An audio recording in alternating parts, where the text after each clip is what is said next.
What's going on, guys? Hope everybody's having a great day. Please do me a favor, hit that like button, and if you get anything from this content at all, consider subscribing. It helps me a lot and I really do appreciate it. Also, if you'd like to pick up some SouthernLogic merchandise or just help out the channel in some way, links will be in the description. Let's jump into the video.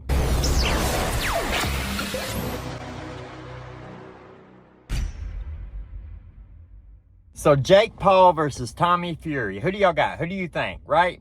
I wanted Jake Paul to win. Now, I know a lot of people hate Jake Paul, and I don't really think he's a great person, but I feel like it's an interesting story, right? You've got this Disney kid who grows up to be a YouTuber in his brother's shadow. His brother has a huge fight with the biggest YouTuber out of England, KSI, and then that kicks off this YouTube boxing craze, right? Where all these YouTubers are boxing. I'd like to do it too. I'm a little bit of a fighter myself. Anyway, let's stick on track. So we kick off this YouTube boxing craze. Logan Paul, KSI, they fight. It's a draw. Feels scripted, right? Then they have their rematch like a year later. KSI wins. Logan Paul gets beat. But Jake, he has won his fights. The fights that he was taking, he had won. So everybody starts hyping Jake Paul up. Like, Jake Paul, he can box. He can box. So then you have the actual boxing community, and they're like, nah, we don't care about Jake Paul. He's just a YouTuber. He's a Disney kid. He's not a real boxer. Boxers do this for life, which is the most ridiculous statement ever. I mean, I understand that if you've done it all your life, that you're going to have those hours and the experience to box. But if you're a multi-millionaire with nothing but time and money on your hands, where you can pay for the greatest trainers, and you really devote yourself and work hard, and you spend 4 or 5 years boxing, you're going to be a decent boxer if you have any skill at all, right? And Jake Paul has become a good boxer, and he has started working his way up, and he went from boxing YouTubers to an athlete in Nate Robinson. Then he went to Ben Askren, who was a fighter, but he was a wrestler and couldn't strike to save his life. He couldn't punch his way out of a paper sack. But then he turns around and he fights 5-time MMA UFC welterweight champ Tyron Woodley. Now, I know a lot of people get mad and hate on Woodley, but Woodley got that one-hitter quitter. He might not be a boxer, but he had power, right? Jake took his power, beat him in a decision. Then he signed up to fight a real boxer, Tommy Fury, right? The guy we're talking about right now. He signed up to fight him. Tommy Fury pulled out because of a broken rib.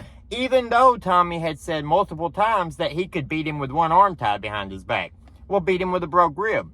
But of course he's not going to do that, right? And then Jake wouldn't have got the clout for it anyway. He wouldn't have got the credit for beating the boxer. So then Jake Paul fights Tyron Woodley again and just dusts him. I'm talking about on his face, just out, right? And somehow people were like, yeah, it was fake. Did you see he twisted his hand this certain way and gave him the signal so Tyron could just stick that chin out there and just let Jake hit him with all he has to knock him cold like he did. That was not fake. That was a hard, lucky strike. Anyway, so then it's time for Jake to fight a real boxer, right? He was going to fight Hasim Rahman Jr., which might have been a bad deal for Jake. I don't know. But that fight didn't happen because Hasim Rahman Jr. just couldn't get his shit together. He didn't want to cut weight at all. He didn't want to come down in weight. He wanted to fight as a heavyweight. Make it make sense. That was the most ridiculous, squandered opportunity anybody's ever done. Well, then we have Jake Paul fight Anderson Silva. Now, Anderson Silva is an MMA fighter, but he was a boxer first. People don't know this. Anderson Silva boxed before he ever started fighting MMA, and now he's one of the GOAT conversations in MMA. Anderson Silva fought at 185, so everybody's saying that Jake Paul is not fighting people his own size. You might have him on the age thing with Anderson, but you don't have him on the size thing because Anderson and Jake are about the same size.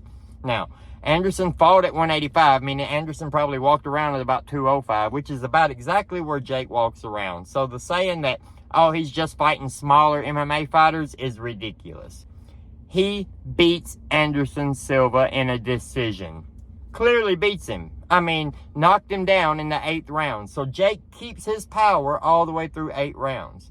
So at this point, I'm like, okay, I'm going to root for Jake. I want Jake to keep winning. I want to see how far this circus can go, because it is a circus no matter what. I mean, you got a Disney YouTuber over here beating up pro fighters.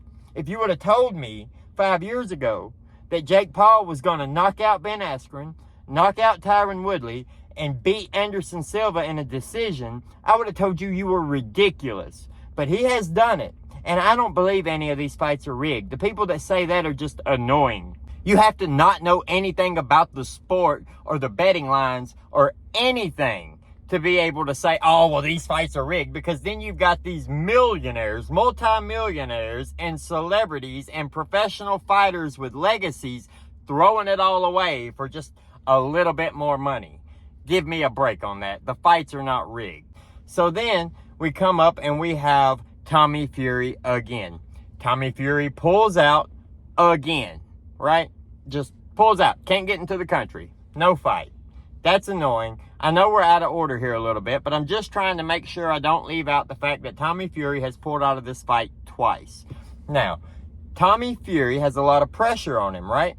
He has a whole lot of pressure because his brother, his big brother, is one of the greatest of all time, if not the greatest of all time. I'm sorry, Muhammad Ali, but Tyson Fury is just GOAT status. When he got up from that Wilder punch, it just elevated him levels above where he was before, right? And then to come back and knock Wilder out twice, come on now. Tyson's the man, right? So when you're in his shadow, that's a really big shadow. So Tommy needs to beat Jake to make a name for himself. And if not, his dad and his brother both said he's no longer a Fury. He has to change his name to Tommy Fumbles. Yeah, he's not a Fury fighting man if he gets beat by a YouTuber. So they downplay Jake so much to make Jake look like he's not a multimillionaire with all the highest level trainers doing this for the last 4 or 5 years constantly, right? Let's pretend that's not the case, and let's down him and down him and down him. So when we beat him, we get no recognition for it whatsoever. And if we lose, we're the laughingstock of boxing. But then not only that, at the press conference yesterday, Jake does his signature thing to try to make a bet, right? And the bet he offers Tommy is double or nothing. I'll double your purse if you beat me, but if I win, you get nothing. Tommy did not want to do that. It was obvious Tommy didn't want to do that. After Jake says this, he stands up like he's going to walk over and shake hands on the bet with Tommy. This is obvious, right?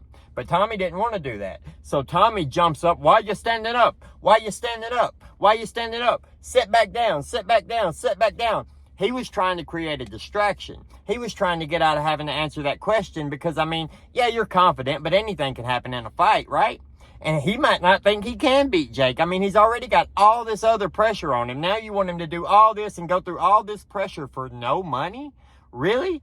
That's absolutely stupid. I don't know why people don't just turn the bet around on Jake, but we'll get to that in a second. Because while Tommy's trying to change the subject and create the distraction to get out of the question, his dad, who's sitting behind him, who's got the loudest mouth of anybody I've ever heard, screams, "You got yourself a deal. Make it double, blah, blah, blah." So then Tommy's head jerks around to look at his dad. I mean, I want to put that little clip in here right here so y'all can see it because it was hilarious the way it happened. I think we make a deal. If you win, I'll pay you double what I'm paying you already. But if I win, I take everything that I'm paying you. Since you're so confident, deal or no deal, since you're so confident. Take it. Deal or no deal. Take it. Take it. Why are you standing up? Deal or no deal. I want to shake on it. Why are you going to stand up like you want to do something? Sit back down. I just want to shake your hand. Sit back down. You've dealt. You've got a deal. All or nothing. But now I feel sorry for Tommy, and now I think I'm actually rooting for Tommy to win, because if he doesn't win, I mean, his whole career is over. If he gets beat by Jake Paul after making it look like Jake Paul's worthless, right? Like, he has no business even getting in the ring with me, much less any chance to beat me. If he doesn't dominate Jake Paul and make Jake Paul look stupid, he loses either way, even if he wins the fight. If he doesn't dominate Jake Paul after saying Jake Paul didn't even deserve to be in the ring with him, then he loses. It's a no-win situation for Tommy. And now if he actually loses, he doesn't even get paid a couple $1 million for it. He doesn't even have a reason for throwing his career away, thanks to his stupid-ass dad. Anyway, why does nobody ever turn that bet around on Jake? Why not? If Jake comes out and he's so confident, so cocky, which, I mean, he's delivered every time, so we can't say that, you know, he's not willing to back it up. But if he's so confident, he wants you to risk everything. It doesn't matter. $2 million, that ain't nothing for Jake, right? Jake's probably going to make 10, 15 million at least off this fight. So if he has to give up $2 million of his bag to Tommy because he got beat, so be it. No big deal. But Tommy, if he loses, he gets nothing. Nothing, right? So that's huge. But you got to put that same pressure back on Jake. Turn it against him. Say, okay. I'll accept your bet, but we have to change the terms a little bit. If you win, you give me nothing, right? I'll take nothing. But if I win, I get MVP promotions and you have to stay on as my fighter. Why not turn it around on him? You can derail the whole thing. You can make Jake either accept those terms or look like he's not confident.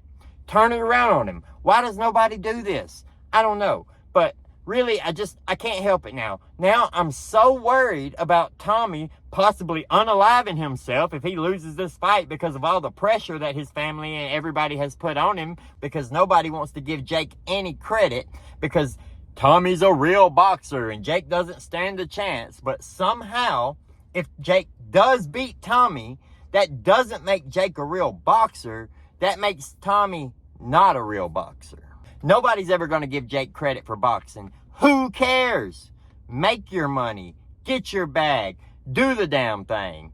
But for all the idiots who don't know how to turn that bet around on Jake and put the pressure on Jake, God, hire me. Let me know what you guys think about it down in the comments below. Like the video, subscribe to the channel to see more, hit that notification bell so you'll get notified anytime I post. Make sure you do comment. Let me know who you think is going to win and why. We'll see you next time.